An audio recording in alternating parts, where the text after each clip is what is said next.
We're back once again with Mike Lawlor for a little bit of a YouTube extra.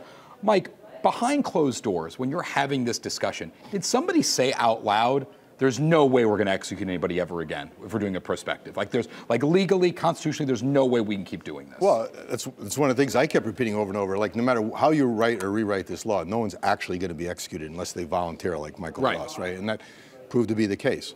Whether or not it got repealed, I don't think anybody would ever be actually executed. You think they would just stay on death row forever, basically? Yeah, just like in California. There's 4 guys on California's death row, been there for more than 40 years.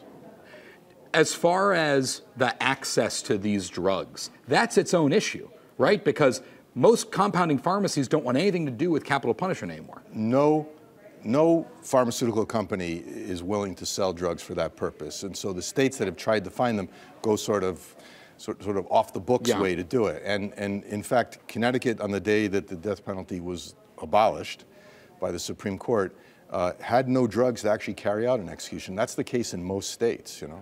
So. What do you think the landscape looks like 10 years from now, 20 years from now? Is capital punishment going to be an even more rare thing that gets carried out in the states? Well, 10 years from now is 2029.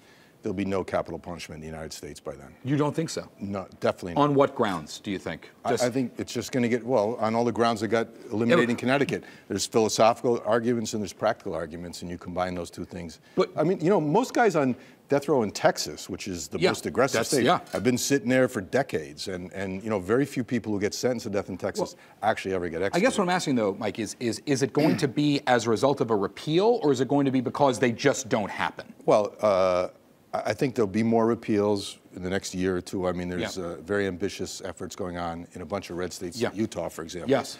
And I think that's going to happen, and I think ultimately the Supreme Court will say that if there's only 1 or 2 states doing it, it's obviously no longer sort of a normal punishment. So my sense is the Supreme Court will repeal it.